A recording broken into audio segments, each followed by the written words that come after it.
Hello everyone, welcome back to my channel. आज हम लोग इंडियन कॉन्स्टिट्यूशन कैसे बनी और क्या चीज़ें हमें इंडियन कॉन्स्टिट्यूशन के बारे में जाननी चाहिए, फैक्ट्स वगैरह इस वीडियो में डिस्कस करेंगे।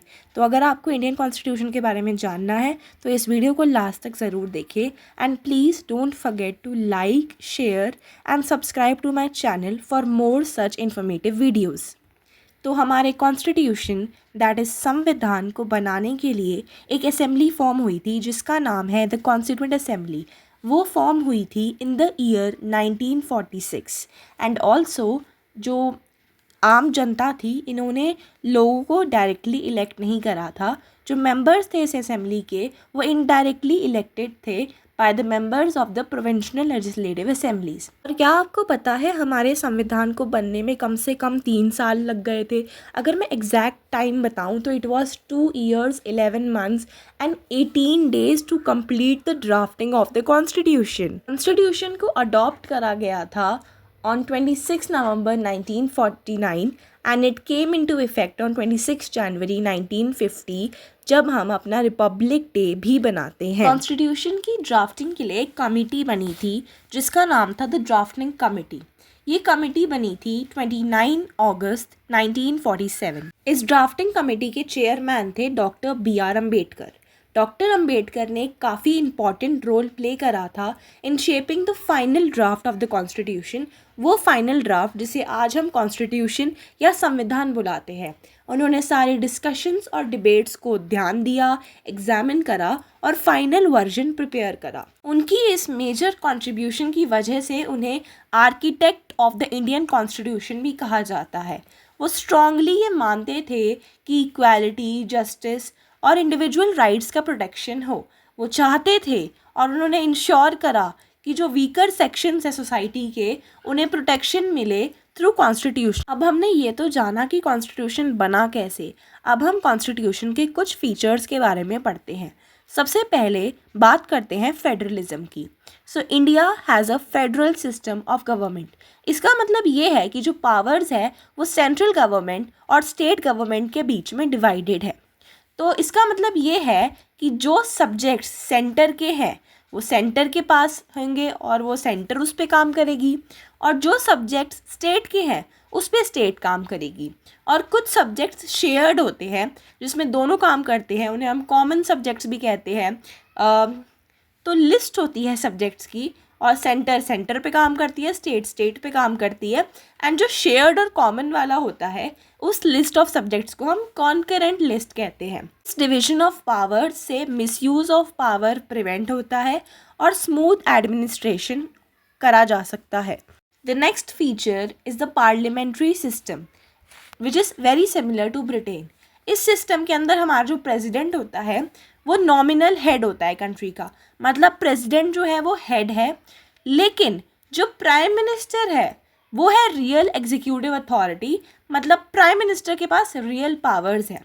इसके अलावा कुछ काउंसिल ऑफ मिनिस्टर्स होते हैं जो रिस्पॉन्सिबल होते हैं, पार्लियामेंट में होते हैं। इस सिस्टम से ये इंश्योर करा जाता है कि जो गवर्नमेंट है वो लोगों को अकाउंटेबल हो। अगला है हमारा सेपरेशन ऑफ पावर्स। अब सेपरेशन ऑफ पावर्स और फेडरलिज्म में कंफ्यूज नहीं होना है क्योंकि पावर दोनों में डिवाइड हो रही है, पर फेडरलिज्म में सेंटर और स्टेट के बीच में हो रही थी और इधर कॉन्स्टिट्यूशन 3 ऑर्गन्स में डिवाइड करता है। पहला हमारा लेजिस्लेटिव जो लॉज बनाता है, सेकंड है हमारा एग्जीक्यूटिव जो लॉज लेजिस्लेचर ने बनाए उसे इम्प्लीमेंट करने का काम होता है एग्जीक्यूटिव का, और तीसरा है हमारा जुडिशरी जो लॉज को इंटरप्रेट करता है। इंटरप्रेट मतलब वो ये देखता है कि जो लेजिस्लेचर ने लॉज बनाए क्या वो हमारे संविधान को फॉलो कर रहे हैं या नहीं कर रहे हैं, और अगर कोई लॉ जो किसी इंडिविजुअल की राइट को हार्म पहुंचाता है तो वो उस लॉ को चैलेंज कर सकते हैं जाकर जुडिशरी में।